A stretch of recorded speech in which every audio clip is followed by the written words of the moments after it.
Hey everyone, welcome back. So today I'm travelling from Mumbai to London Heathrow, first class on Air India.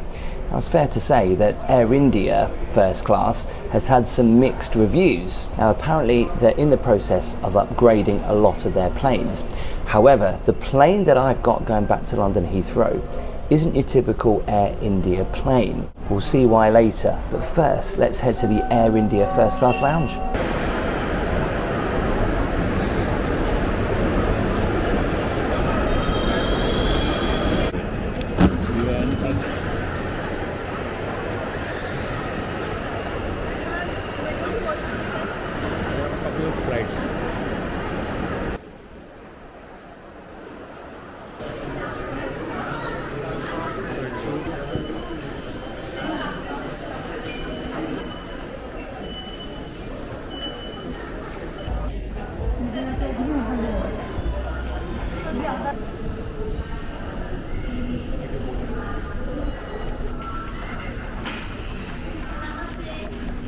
Thank you. Can I have something from buffet, order something from a la carte menu? I'll just grab a coffee, I think, and have a look around. Thank you.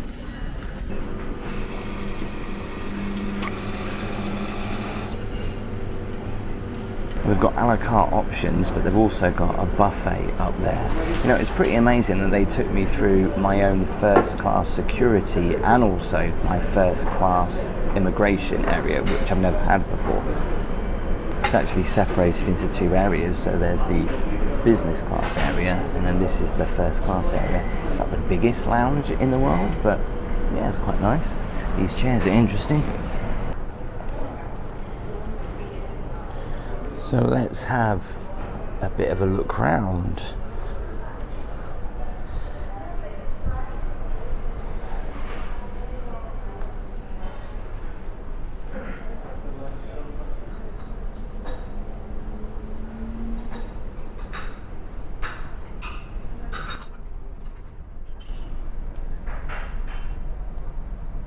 Okay, so it's bigger than I thought.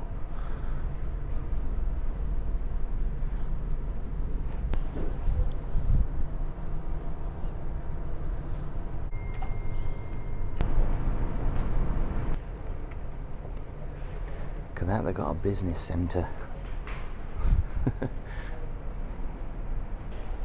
I love the seating in here though, it's really nice. Let's head into the buffet. Look at those sandwiches.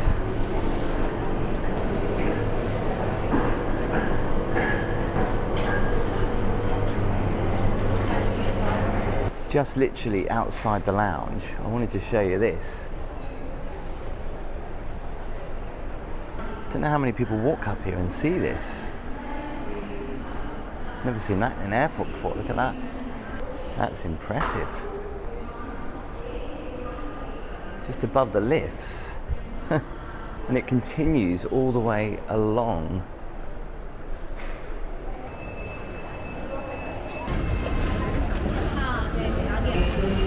Wow, look at these lights. Your attention for a gate change. Thank you. Namaste, sir. Good afternoon. Namaste.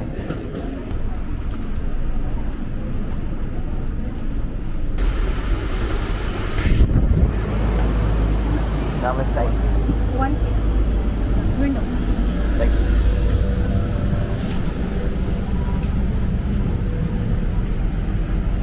I think, yeah, it should be this one. Well, that was quite nice that the guy brought me on board and he brought my hand luggage, which was quite nice. So this might look a little bit familiar because it's an old Etihad plane. It was weird because it's still the Etihad first class bit, but with Air India branding, the Air India pillow and covers. But all this is old Etihad, and it's quite old, quite damaged, and also quite sticky as well, because I tried to open this up to get to the charging and I was just like, wow, that is super sticky. In fact, as I came in, I put my hand on the top and it was like so sticky. Yikes. There's all the charging in there. The TV remote. Still says Etihad on there, look.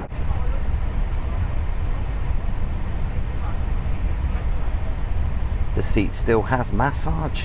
Great. My seat controls are here, look. The lighting controls for dinner, for relaxation, for reading. I mean, yeah, it's pretty old. I think I might have to wash my hands. An antibacterial wipe might be needed on here.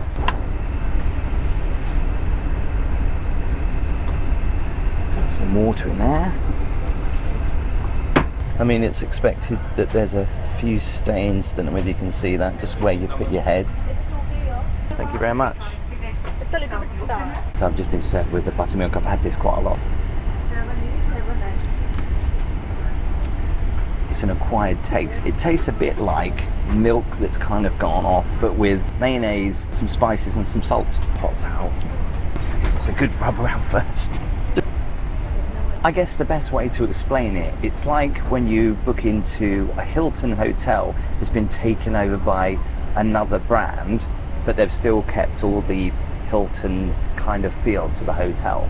Well, thank you very much. It's the headset. We'll be collecting before landing. That's it. Okay, great, thank you. Just been given my headphones, and they were very clear about you must return these at the end of the flight. The amount of people that take these, and some people have said to me in the comments, you are allowed to take them, but they've made that clear. I've never took it before. And also given me a little amenity kit, which I'll show you later. I mean, considering how old it is and how much use it's had, it's in pretty good nick, I think. And the big bonus is how private this is. These doors fully closed, so when we're up in the air, I can have complete privacy. Although first class isn't fully booked, I think there's only one more person, and they're just over there.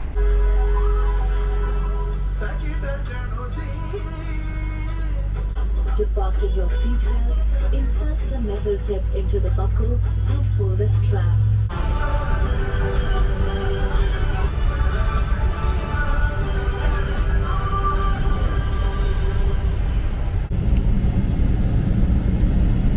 You could tell me why there's so many guys stationed literally so close to the runway here in Mumbai.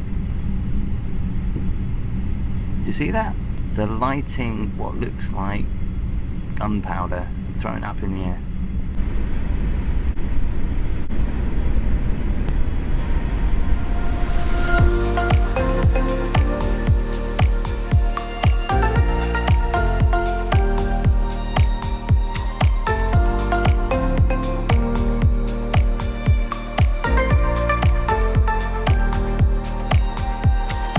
What's great about this is dining on demand, so I can have my food whenever I want. It's a 3-course meal, and then before we land we get like a light snack. Didn't realise I've got a wardrobe there. Let's check out the entertainment. They've put them into different categories: movie moods, retro to recent, regional cinema, world cinema, mini movies, awards gallery, cinematic universe. Some good old classics here, look. It's got a mind of its own, this remote. You've kind of got to really just press I press one thing on here and it does something else. Can't beat a bit of Lethal Weapon.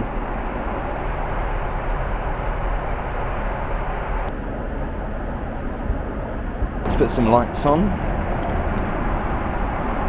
Let's put some lights on. That one.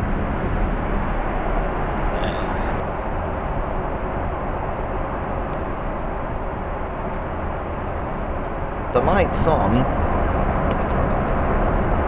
but for some reason the plugs don't seem to work. So the longer that I'm sitting here, I'm noticing a little bit of an odour. The only way I can describe it is like a dirty sock kind of smell. Not like a really bad dirty sock, but just like a mild dirty sock smell. I think it's obviously coming from the leather. Let's see if I can close the door. I have a funny feeling these don't work. They have closed the doors for me. It's a bit like buying a second-hand car where some of the things don't work like they did when they were brand new. It doesn't work remotely anymore. So they gave me 2 options for a starter. I did go for the other one, but they brought out the tiger prawns. Doesn't matter, I'll give it a try. This is a cold starter, it looks pretty good. Side of warm garlic bread.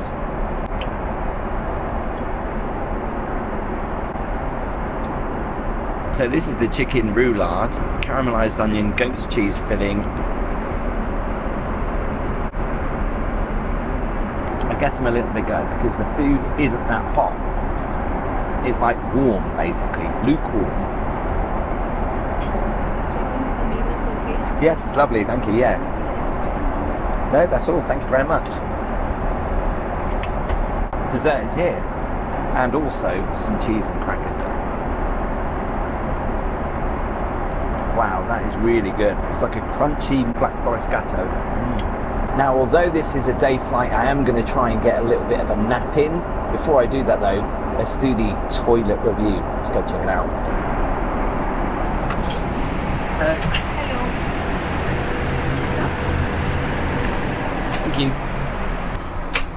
Wow, look at the size of the bathroom. Now, once where there was hanging flowers and other stuff's all been taken out, obviously, since it was Etihad, but it's still in a good condition, actually. I love the lighting in here. It's really nice. Huge big mirror there. Huge big mirror there. A little full-length mirror here. And only first-class passengers get to use this toilet, so it's probably why it's in a good condition. What do you think of the pajamas? This blanket is really soft. Now, just before I show you what's in my amenity kit, I just want to say a massive thanks to today's video sponsor, Saily. You know I travel a lot and I always do need to be connected, whether that's checking emails, checking comments, keeping in touch with Gabby and Casper at home, and trying to stay connected can be challenging at times. I don't want to have to pay roaming fees. I don't want to have to get an extra SIM when I arrive at my destination. That's why I use Saily. Saily is an eSIM app created by the people behind NordVPN. So before I fly anywhere, I get it connected. So before I fly anywhere, I can set up everything directly on my phone. Then the second I land, a few minutes later, I switch it on and I'm good to go. It is so simple. Before you travel, you pick your destination, you pick your plan, and you're good to go. What is really good is Saily covers over 200 countries worldwide. You can also choose local, regional, or even global plans depending on your trip. The app is really simple to use, and they've even got built-in security features and data alerts as well, which is handy when you're traveling. So if you travel a lot like me and you've got a trip coming up, maybe got a holiday, then stay connected abroad with Saily. You can scan the QR code, which is on the screen now, or you can use the link in the description. Just make sure you use the code word TIM at checkout to get a discount. Look how nicely presented the amenity bag is. There's a little bow on it. This beautiful little rose gold keychain as well. Ooh, it's a bag within a bag. Ooh, some body lotion, smelly fragrance, hand cream, dental kits, there's some socks, eye patch, earbuds. Nice little bag there. So I'm opposite Doha at the moment. I thought I'll have a nap.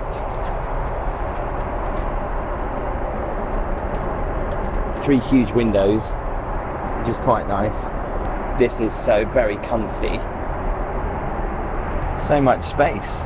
Loads of room actually, and it is very comfy. The blankets are really nice. And as it being a 10-hour flight, I've got plenty of time to have a nap, which is exactly what I'm going to go and do. And I'll see you in about an hour. We'll have a coffee, and then there's a bit more food later on in the flight. See you in a bit. Well, I only had about an hour's nap, but I tell you what, I slept better than I did coming out. I came out with Virgin Atlantic in their old style upper class cabins for like 7 hours and didn't sleep at all. And here I slept like a baby. It is so comfortable, it is so wide. It'd be a dream to be on an overnight flight like this. However, mine is a day flight, so to stay on UK time, I've got to stay awake really.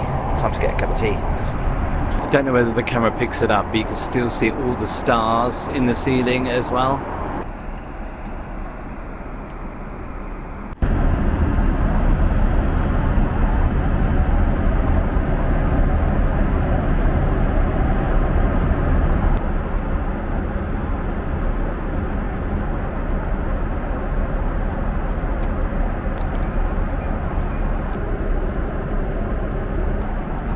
Thank you so much. Yeah, I'll try those as well. So with about 2 hours before landing, I've gone for the chicken biryani. They've also given me some dessert, some fruit and a kachumba salad with some poppadoms.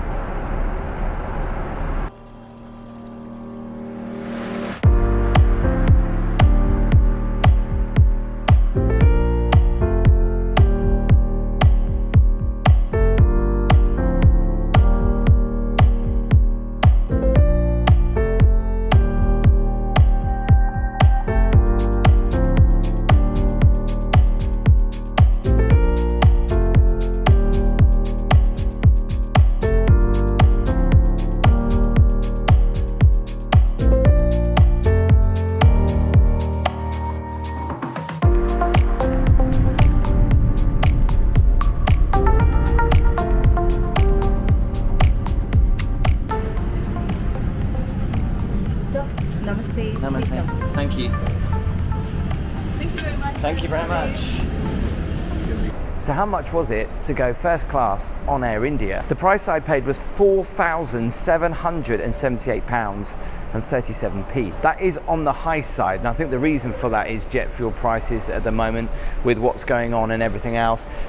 Is it worth the money? I mean, if we base it on the food and alcohol, I didn't drink too much alcohol, and I certainly didn't get my money's worth with the food. The food did taste good, don't get me wrong. There wasn't enough of it though. I could have had plenty more, I could have had more than one plate, but the portions were quite small. The first mains that I had came out just lukewarm, but the staff on board were great. They always kept coming to see if I was all right for drinks and if I was all right for food. It was nice to get some popcorn, some snacks in the middle of the flight. They offered me plenty of tea and coffee and alcohol if I wanted it. Being an old Etihad plane, I guess I didn't get the full Air India experience. And reviews in first class can be mixed, but they're literally retrograding the whole fleet at the minute. And those particular flights coming out of Mumbai specifically won't be going for much longer. So if you're going to be traveling soon, then you might be lucky enough to fly in one of those old Etihad planes. Yes, they didn't mechanically close, but you push them together, the doors close.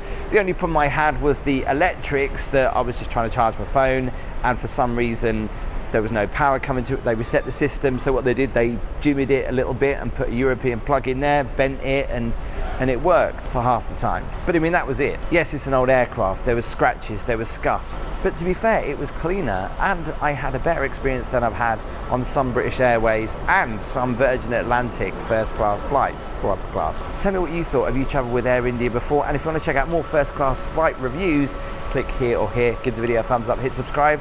I'll see you next time.